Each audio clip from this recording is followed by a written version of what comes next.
ఓం నమో వెంకటేశాయ. కేవలం 2500 మంది టికెట్ల కోసం చేరినటువంటి చోట తొక్కిసలాట జరగడం, 6 మరణించటం నిజంగా బాధాకరమైనటువంటి విషయం, అత్యంత దురదృష్టకరమైనటువంటి విషయం.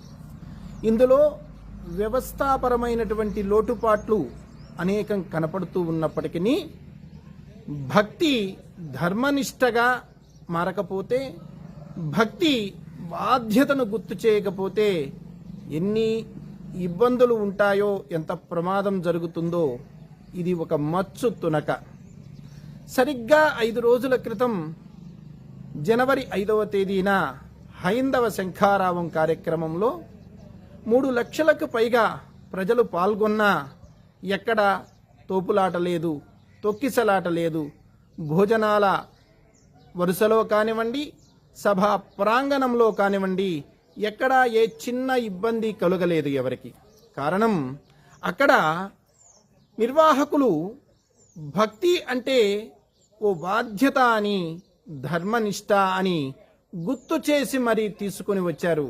అక్కడికి వచ్చినటువంటి ప్రతి వారికి తమ బాధ్యత ఏమిటో తెలిసి వచ్చింది. అన్నింటికీ మించి వ్యవస్థను నడిపినటువంటి కార్యకర్తలు ఎక్కడ చేతిలో ఓ లాఠీ కానివ్వండి, ఒక పరుష పదం కానివ్వండి వాడకుండా, అలాగనే అక్కడ ఉన్నటువంటి రక్షక వ్యవస్థ కూడా అత్యంత సమర్థవంతంగా ఆ కార్యక్రమాన్ని నిర్వహించింది. హిందూ సమాజం ఒక హిందువు నిజమైనటువంటి హిందువుగా మారగలిగితే చాలా సమస్యలకు పరిష్కారం దొరుకుతుంది.